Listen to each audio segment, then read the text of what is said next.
Hello दोस्तों, कैसे हैं आप सब। आशा करते हैं आप सब बहुत अच्छे होंगे। दोस्तों, आज हम लूसेंट का पार्ट 1 डिस्कस करने वाले हैं, जिसके अंतर्गत हमने मॉडर्न हिस्ट्री यानी कि आधुनिक भारत से डिस्कस करेंगे। और इसके अंतर्गत आज जो है उत्तरकालीन मुगल सम्राट के बारे में पूरे हम डिस्कस करेंगे। दोस्तों, एक बात हम कहना चाहेंगे, जो ज़्यादा छोटा छोटा टॉपिक लेके आएंगे और अच्छा लेके आएंगे। आशा करते हैं आप सब हमें ढेर सारा प्यार दीजिएगा। तो आइए देखते हैं बहादुर शाह प्रथम के बारे में। तो बहादुर शाह प्रथम, जिसका कार्यकाल दोस्तों 1707 से लेके 1712 ईस्वी तक था।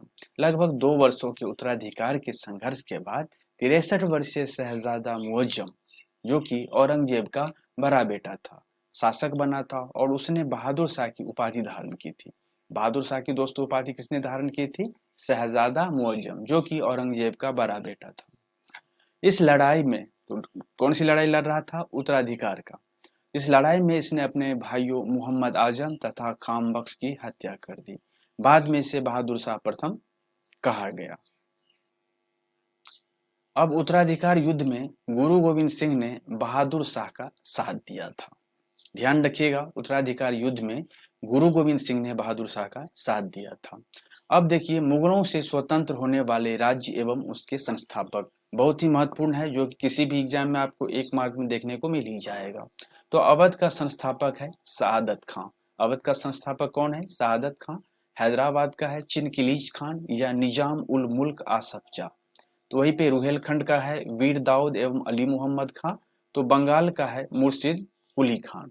आइए हम अगला देखते हैं। वहीं पे कर्नाटक, कर्नाटक का है सादुतुल्ला खान और भरतपुर का है चूड़ामन एवं वदन सिंह।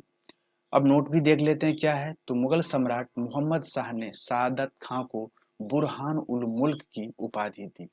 सादत खां का असली नाम मीर मोहम्मद अमीन था।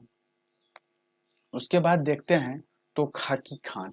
खाकी खान ने बहादुर शाह को शाह ए बेखबर की उपाधि दी। खाकी खान ने बहादुर शाह को कौन सी उपाधि दी? तो शाह ए बेखबर की। अब जहांदार शाह के बारे में देख लेते हैं, जिसका कार्यकाल 1712 से 13 ईस्वी तक था। तो जुल्फिकार खान की मदद से जहांदार शाह शासक बना था। जुल्फिकार खान को प्रधानमंत्री बनाया। अब मान लीजिए किसी के मदद से यदि वो शासक बनेगा तो उसको कुछ न कुछ पोस्ट तो देगा, तो उसको प्रधानमंत्री बनाया। उसने साम्राज्य की वित्तीय स्थिति ठीक करने के लिए इजारा प्रथा की शुरुआत की।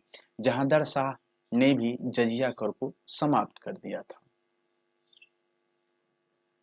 जहांदार शाह के बारे में हम बात करना चाहेंगे। तो जहांदार शाह अपने शासन में लाल कुमारी नाम की वेश्या को हस्तक्षेप करने का आदेश दे रखा था।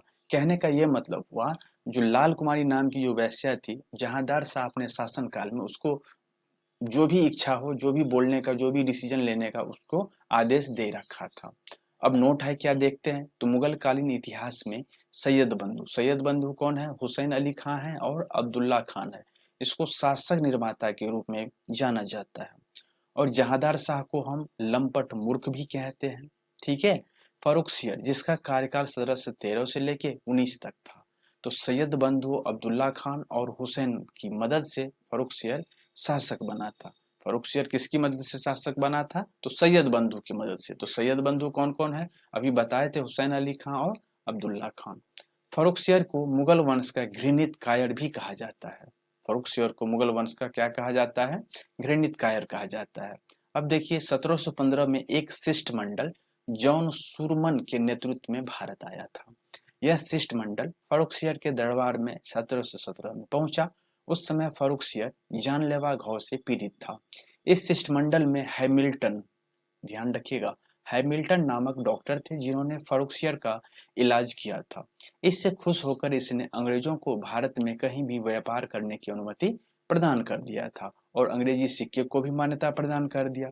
फर्रुखसियर द्वारा जारी किए गए इस घोषणा का ईस्ट इंडिया का मैग्ना कार्टा कहा जाता है। किस घोषणा को? तो आप हैमिल्टन को क्या किया, जब इसको घाव था उसको इलाज किया। किसको? फर्रुखसियर का।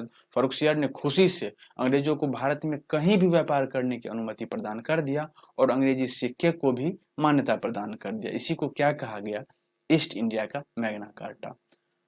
1719 में सैयद बंधु ने पेशवा बालाजी विश्वनाथ की सहायता से फर्रुखसियर को गद्दी से उतार दिया एवं अंधा बनाकर क्या किया, उसको मार दिया। रफीद उद दर्जात, जो कि 28 फरवरी से 6 जून 1719 तक इसका कार्यकाल था, इसने मुगल शासकों में सबसे कम दिन शासक किया था। रफी उद्दौला, इसका भी कार्यकाल 6 जून से लेके 17 सितंबर 1719 तक था। सैयद बंधुओं ने रफी उद्दौला को शाहजहां द्वितीय के नाम से राजगद्दी पर बैठाया। तो शाहजहां द्वितीय के नाम से किसको राजगद्दी पर बैठाया, तो रफी उद्दौला को। ध्यान रखिएगा दोस्तों। और यह क्या, किस चीज का आदि था, अफीम का आदि था। अब देखिए मोहम्मद शाह का कार्यकाल 1719 से लेके 1748 ईस्वी तक है। इसने निजाम मुल्क की सहायता से सैयद बंधुओं को मौत के घाट उतार दिया। तुरानी सैनिक हैदर बेग ने 9 अक्टूबर 1720 ईस्वी को सैयद बंधु हुसैन अली खान की हत्या कर दी और 1724 में निजाम मुल्क वजीर बने। आगे देखते हैं इसके शासनकाल में, किसके शासनकाल में, तो मोहम्मद शाह के शासनकाल में। शासन के दौरान 1737 में मराठा पेशवा बाजीराव प्रथम ने दिल्ली पर हमला किया और इसी के समय ईरान के सम्राट नादिर शाह 1739 में दिल्ली पर आक्रमण किया और करनाल के युद्ध में मुगलों को परास्त किया। अब नोट देखते हैं, हैदराबाद की स्थापना किसने किया, तो तुरानियों ने किया था। और अवध की स्थापना किसने किया था, ईरानियों ने किया था। अब ईरान, जिसको हम आधुनिक समय में फारस भी कहते हैं, सॉरी आधुनिक नहीं, प्राचीन समय में फारस नाम था और अभी आधुनिक समय में ईरान नाम है। ठीक है। ईरान के सम्राट नादिर शाह ने 1739 ईस्वी में दिल्ली पर आक्रमण किया। उस समय दिल्ली का शासक मोहम्मद शाह था। नादिर शाह को ईरान का नेपोलियन कहा जाता है। वेरी वेरी इंपॉर्टेंट है दोस्तों, इसको ध्यान रखिएगा। ये क्वेश्चन कई बार एग्जाम में पूछ लिए गए हैं। नादिर शाह लगभग 70 करोड़ रुपए की धनराशि और शाहजहां का बनवाया हुआ तख्ते तौस, जिसको आप पीकॉक थ्रोन भी कहते हैं, तथा कोहिनूर हीरा लेकर फारस वापस लौटा। तख्ते तौस, जिसको आप मयूर सिंहासन कहते हैं, पर बैठने वाला अंतिम मुगल शासक कौन था, तो मुहम्मद शाह था। तख्ते तौस पर यानी कि मयूर सिंहासन पर बैठने वाला अंतिम मुगल शासक कौन था, मुहम्मद शाह था। सुंदर युवतियों के प्रति अत्यधिक रुझान के कारण मुहम्मद शाह को रंगीला बादशाह कहा जाता था। रंगीला बादशाह पूछ लेगा किसको कहा जाता था, तो मुहम्मद शाह को। ठीक है। एक संगीतकार के रूप में मोहम्मद शाह ने अनेक ख्यालों की रचना की थी। अब मोहम्मद शाह के शासन काल में ही हैदराबाद की चिनकिलीज खान ने निजाम उल मुल्क की उपाधि धारण की और 1725 ईस्वी में स्वतंत्र राज्य की स्थापना किया था। और देखिए ये टेबल दिया गया है, इस टेबल को भी हम देख लेते हैं, जो कि उत्तरकालीन मुगल सम्राट है। उत्तरकालीन मुगल सम्राट पहला है बहादुर शाह, जिसका कार्यकाल भी दोस्तों दिया गया है 1707 से लेकर 1712 ईस्वी तक। वहीं पे जहादार शाह का इसका कार्यकाल 1712 से 1713 ईस्वी तक है। फर्रुखसियर है 1713 से 1719 ईस्वी तक। मोहम्मद शाह है 1719 से 1748 ईस्वी तक। अहमद शाह है 1748 से 1754 ईस्वी तक। आलमगीर द्वितीय है 1754 से 1759 ईस्वी तक। शाह आलम द्वितीय है 1759 से 1806 ईस्वी तक। अकबर द्वितीय है 1806 से 1837 ईस्वी तक। और बहादुर शाह जफर है 1837 से 1857 ईस्वी तक। अहमद शाह, जिसका कार्यकाल 1748 से 54 तक था, यह एक अयोग्य शासक था। इसने राज्यकाल के सभी उद्यम यानी कि सभी काम उद्यम वाई को सौंप दिया था। किसको सौंप दिया था, उद्यम वाई को सौंप दिया था, जिसे किबला ए आलम की उपाधि दी गई थी। आलमगीर द्वितीय के बारे में देखते हैं, जिसका कार्यकाल 1754 से 59 ईस्वी तक था। यह जहादर शाह का पुत्र था। इसी के समय 1757 में प्लासी का युद्ध हुआ था। प्लासी का युद्ध किसके समय में हुआ था, तो जहादार शाह का पुत्र था। यह जहादार शाह का पुत्र था, कौन, आलमगीर द्वितीय। इसी के समय में 1757 का प्लासी का युद्ध हुआ था। अब शाहजहां तृतीय के बारे में देखिए, जिसका कार्यकाल 1759 से 60 ईस्वी तक है। इसे मुही उल मिलत के नाम से भी जाना जाता है। मराठों के हस्तक्षेप से इसे गद्दी से उतार फेंका गया था। अब शाह आलम द्वितीय के बारे में देखते हैं, तो जिसका कार्यकाल 1759 से 1806 ईस्वी तक था। इसके शासनकाल में दो निर्णायक युद्ध हुए। पानीपत का तीसरा युद्ध जो कि 1761 में हुआ और बक्सर का युद्ध 1764 ईस्वी में हुआ। तो पानीपत के तीसरे युद्ध में अहमद शाह अब्दाली ने मराठों को क्या किया, पराजित कर दिया। 1765 में हुआ इलाहाबाद की संधि। दोस्तों जितना ये फैक्ट देख रहे हैं ना आप, ये सब एग्जाम में आया हुआ है क्वेश्चन। इलाहाबाद की संधि की शर्तों के अनुरूप शाह आलम द्वितीय को ईस्ट इंडिया कंपनी के संरक्षण में इलाहाबाद में रखा गया और इसने अपने कंपनी को बंगाल, बिहार, उड़ीसा की दीवानी सौंपने के लिए फरमान भी जारी किया।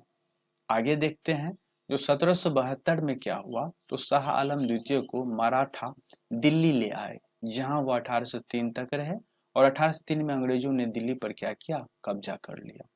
अब नोट देखिए क्या है। तो अहमद शाह अब्दाली का वास्तविक नाम अहमद खान था और इसने 8 बार भारत पर आक्रमण किया था। अ से अहमद शाह और अ से 8 बार, ध्यान रखिएगा दोस्तों। गुलाम कादिर खान ने 1806 में शाह आलम द्वितीय की हत्या करवा दी थी। आइए अकबर द्वितीय पे चलते हैं, जिसका कार्यकाल 1806 से लेकर के 1837 ईस्वी तक था। इसने राम मोहन राय को राजा की उपाधि से नवाजा था। राजा राम मोहन राय यानी कि राजा इसका उपाधि है और इसको किसने दिया था, अकबर द्वितीय ने दिया था। अकबर द्वितीय के शासनकाल के दौरान ही 1835 में ईस्ट इंडिया कंपनी ने स्वयं को मुगल शासक के अधीन कहलाना समाप्त कर दिया और मुगल शासक के नाम पर सिक्के जारी करना बंद कर दिया। अब आइए बहादुर शाह द्वितीय को देखते हैं, जिसका कार्यकाल 1837 से लेकर के 57 तक है। तो बहादुर शाह द्वितीय यानी इसको जफर भी कह सकते हैं, बहादुर शाह द्वितीय कहिए या बहादुर शाह जफर कहिए, अंतिम मुगल सम्राट था। 1857 ईस्वी की क्रांति में भाग लेने के कारण अंग्रेजों द्वारा बहादुर शाह जफर को बंदी बना लिया गया। बहादुर शाह जफर को कब बंदी बना लिया गया, जो 1857 की जो क्रांति था उसमें भाग लिया था और इसको पकड़ के रंगून भेज दिया गया। वहीं पे लाल किला स्थित हीरा महल, लाल किला स्थित कौन सा महल है, हीरा महल, जिसको बहादुर शाह जफर ने बनवाया था। और मशहूर शायर मिर्जा गालिब बहादुर शाह जफर के ही समय में दिल्ली में रहते थे। अब आइए देखते हैं हयात। हयात बख्श बाग लाल किला दिल्ली में स्थित है। हयात बख्श बाग कहाँ स्थित है, लाल किला दिल्ली में स्थित है। तो दोस्तों आज का टॉपिक यहीं पे द एंड हो रहा है। पुनः हम आपको नेक्स्ट टॉपिक में मिलेंगे। हम दोस्तों छोटा छोटा टॉपिक लेके आएंगे, क्योंकि ज़्यादा बड़ा हो जाएगा तो फिर पढ़ने में भी आपको बोरियत महसूस होगा। इसीलिए मैं छोटा छोटा टॉपिक लेके आएंगा जो कि आपको इंटरेस्ट बना रहेगा। दोस्तों आप हमारे चैनल पे हैं तो हमारे चैनल को जरूर सब्सक्राइब करिएगा, लाइक करिएगा, कमेंट करिएगा, ताकि हम अपने चीज़ों को सुधार सके। यदि कोई आपको हमसे कंटेंट में कोई प्रॉब्लम होता है तो आप हमसे ज़रूर शेयर करिएगा। थैंक यू दोस्तों।